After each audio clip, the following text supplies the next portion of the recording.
As A family ಆಗಿ ನಿಮಗೆ ಎಷ್ಟು ನೋವಾಯಿತು ಸರ್? ತುಂಬಾ ಅಂದರೆ ತುಂಬ ನೋವಾಗಿದೆ. ಇದನ್ನು ಪದಗಳಲ್ಲಿ ಹೇಳೋದಕ್ಕೆ ಅಸಾಧ್ಯ. ಅಷ್ಟೊಂದು ನೋವಾಗಿದೆ, ದುಃಖ ಆಗಿದೆ. ಈ ಥರ ಅವರು ಮಾಡಬಾರ್ದಾಗಿತ್ತು. ಇಡೀ ಕರ್ನಾಟಕಕ್ಕೆ ಗೊತ್ತಿರೋ ವಿಷಯ ಇದು. ಆ ಒಂದು ಜಾಗದ ಬಗ್ಗೆ ಅಭಿಮಾನಿಗಳ ಮನಸ್ಸಲ್ಲಿ ಎಷ್ಟೊಂದು ಒಂದು ಆದರದ, ಅಭಿಮಾನದ, ಒಂದು ಪ್ರೀತಿಯ, ಗೌರವದ ಒಂದು ಭಾವ ಇದೆ ಅನ್ನೋದು. ನಾನು ಕೂಡ ಹಲವಾರು ಬಾರಿ ನನ್ನ ಪತ್ರಿಕಾಗೋಷ್ಠಿಯಲ್ಲಿ ಹೇಳಿದ್ದೀನಿ. ಇವತ್ತು ಬೆಳಗ್ಗೆ ಕೂಡ ನಾನು ನನ್ನ ಹಳೆಯ 2 ವಿಡಿಯೋಗಳನ್ನು ನನ್ನ ಸಾಮಾಜಿಕ ಜಾಲತಾಣಗಳಲ್ಲಿ ಹಂಚ್ಕೊಂಡಿದ್ದೀನಿ. ಜೊತೆಗೆ ಮಾಧ್ಯಮದ ಮಿತ್ರರ ಜೊತೆಗೆ ಹಂಚ್ಕೊಂಡಿದ್ದೀನಿ. ಅವುಗಳಲ್ಲೂ ಕೂಡ ನಾನು ಅದೇ ಹೇಳಿದ್ದೀನಿ. ಏನು ಅಂತಂದರೆ, ಇಲ್ಲಿ ಇರ್ತಕ್ಕಂಥ ಜಾಗ, ಈ ಪುಣ್ಯಭೂಮಿ ಏನಿದೆ ಅದು ಹಾಗೇ ಇರಲಿ. ಯಾಕಂತಂದರೆ ಅಭಿಮಾನಿಗಳು ಸಾವಿರಾರು ಸಂಖ್ಯೆಯಲ್ಲಿ, ಲಕ್ಷಾಂತರ ಸಂಖ್ಯೆಯಲ್ಲಿ ಅವರು ಬರ್ತಾ ಇದ್ದಾರೆ. ಇಡೀ ವರ್ಷ ಅವರು ಅಲ್ಲಿ ಪೂಜೆ ಸಲ್ಲಿಸ್ತಾರೆ, ತಮ್ಮ ಗೌರವವನ್ನು ಸಲ್ಲಿಸ್ತಾ ಇದ್ದಾರೆ.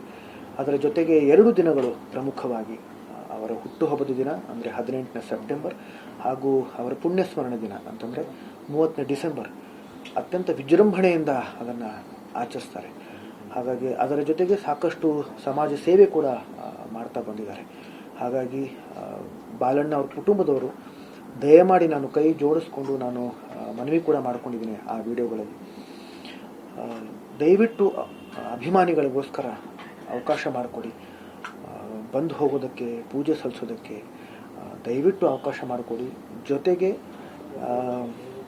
ಇದು ಮಾಡೋದ್ರಿಂದ ತಮಗೂ ಕೂಡ ಒಂದು ಅದು ಅಂತಂದರೆ ಒಬ್ಬ ಕಲಾವಿದನ ಕುಟುಂಬದಿಂದ ಇನ್ನೊಬ್ಬ ಕಲಾವಿದರಿಗೆ ಇದು ಗೌರವ ಸಲ್ಲಿಸಿದಾಗತ್ತೆ, ಇದು ಮಾದರಿ ಆಗತ್ತೆ. ದಯವಿಟ್ಟು ಇದನ್ನು ಮಾಡಿಕೊಡಿ ಅಂತ ನಾನು ಕೇಳಿಕೊಂಡಿದ್ದೆ. ಆದರೆ ಅದು ಈ ರೀತಿ ಆಗಿದ್ದು ನಿಜವಾಗ್ಲೂ ತುಂಬಾ ತುಂಬಾ ಬೇಜಾರಿದೆ. ಅಲ್ಲ ಸರ್, ಇದು ನೀವು ಒಪ್ಪಿದ್ರಿ ಅಂತ ಹೇಳಿದ್ರು ಸರ್.